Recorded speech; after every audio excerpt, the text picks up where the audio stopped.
j'espère que vous allez bien. On va directement commencer notre belle recette de savon et vous allez voir que c'est très facile. Donc vous allez prendre 2 belles carottes fraîches que vous allez bouillir avec de l'eau tout simplement et vous allez prélever à peu près cette quantité que vous allez bien entendu mixer. Même si vous n'avez pas un mixeur à la fourchette, ça va vite parce que c'est déjà tout tendre, donc ça va hyper vite. Donc voici notre purée de carottes qu'on va mettre de côté. Donc ensuite, il va nous falloir du curcuma. Alors le curcuma, vraiment, si vous ne connaissez pas encore un cosmétique, c'est un très bel ingrédient pour une peau glowy, pour une peau vraiment éclatante. Donc voilà. Ensuite, vous allez prendre votre macérat que vous avez déjà fabriqué, j'espère bien. Je ne peux plus rien faire sans ce macérat qui est juste une tuerie, honnêtement, sans blague. Donc voilà, donc ça me servira de base d'huile. Donc je vais prendre à peu près 40 ml. Mais si vous n'avez pas de macérat huile, vous pouvez prendre de l'huile d'orange, l'huile de carotte ou alors de l'huile d'olive. Ensuite, vous aurez besoin d'une cuillère à soupe de miel et d'un demi-citron. Voilà, un demi-citron, c'est à peu près une cuillère à soupe aussi. Hein. Donc voilà, je vais mélanger mon miel et mon citron. Et pareil, je vais mettre à côté. Donc voilà notre petit mélange déjà prêt. Ensuite, il vous faudra des huiles essentielles ou alors des fragrances. Ici, là, je vais prendre que des fragrances, donc la vanille et du patchouli. Comme je travaille en parfumerie, c'est vraiment l'association des malades. Ça sent super bon, n'hésitez pas, sinon vous prenez des huiles essentielles. Alors, vous pouvez voir, comme vous pouvez voir, vous pouvez faire votre savon vous-même. Vous n'avez plus besoin de passer par la phase de saponification. Vous achetez seulement une base de savon. Et celle-ci, je l'ai trouvée chez Aromazone. Donc, c'est 500 grammes que vous allez prendre, émietter un tout petit peu et laisser fondre au bain-marie ou au micro-ondes. Moi, je me suis servi du micro-ondes parce que ça va vite. Donc, vous contrôlez histoire que ça ne boue pas. Hein. On veut vraiment juste faire fondre le savon. Une fois qu'il est fondu, il redevient liquide. C'est à ce moment-là qu'on va commencer à faire nos ajouts. Pour cela, vous allez prendre votre huile que vous allez mettre. Voilà. Alors l'idée ici, c'est vraiment de le rendre un peu surgras pour des peaux à problème, pour des peaux plutôt sensibles. Le surgraissage dans un savon est très important parce que grâce à cette huile, on vient adoucir un peu le savon et du coup, il est moins asséchant parce que la plupart des savons sont très asséchants. Et comme c'est une huile aussi stratégique, l'huile elle va aussi agir dans la peau, aller attaquer les taches, le teint terne et puis voilà. Alors, je viens rajouter ma purée de carottes. Vous savez, la carotte, elle est riche en bêta-carotène et donc elle est très riche en vitamine C. Donc, ce qui va faire qu'on va chercher vraiment à avoir un teint très lumineux. Et alors, je viens rajouter du curcuma. Vous savez, le curcuma n'est pas seulement un épice, ça s'utilise beaucoup en cosmétique. Donc, il est anti-inflammatoire, pardon. Donc, tout ce qui est taches, boutons, acné, ça va vraiment jouer histoire de jouer son rôle anti-inflammatoire, de cicatriser aussi.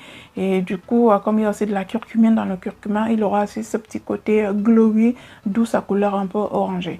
Derrière, je viens rajouter mon citron et mon miel. Le miel, il est antibactérien. Le citron, il est éclaircissant dans le cadre de clarification. Donc, on est là pour clarifier le teint et non éclaircir le teint, comme d'habitude. Ensuite, vous venez rajouter votre extrait de vanille, votre parfum de vanille et votre parfum de patchouli. Et je peux vous assurer que votre savon est ready, il est prêt.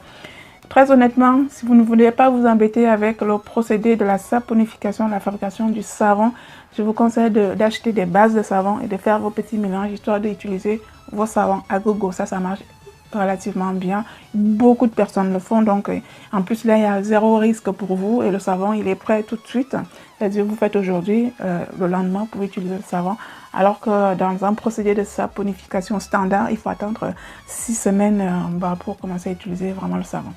Donc là je remélange bien le tout, histoire vraiment de tout mélanger et que tout soit incorporé dans ma base de savon. Vous prenez un moule plutôt en silicone ou alors si vous n'avez même pas de moule, peu importe, pour un tupperware ou un contenant ou des pots de yaourt, ça fera office de contenant et vous mettez votre savon dans le moule histoire de le laisser refroidir et donc redurcir à nouveau pour épouser la forme que vous aurez choisie. Donc comme je vous le disais tantôt, en 24 heures, normalement votre savon est redevenu solide. Alors vous pouvez ne pas l'utiliser tout de suite, hein, sachant que vous pouvez l'utiliser tout de suite, il n'y a pas de souci. Mais moi quand j'ai utilisé ce savon tout de suite, il était pas complètement ferme en fait. Donc voilà. Si vous le laissez genre 2-3 jours de plus, votre savon sera vraiment dur et beaucoup plus ferme que à la sortie de notre mélange en fait. Mais peu importe, c'est votre savon à vous. Vous pouvez vraiment faire ce que vous voulez à la maison. Ici, là, c'est un savon qui va être très efficace, qui va vraiment se stabiliser, qui va se conserver très longtemps. Vous n'avez pas besoin de faire des ajouts parce que le savon a déjà été fabriqué. Donc tout ça a déjà été fait.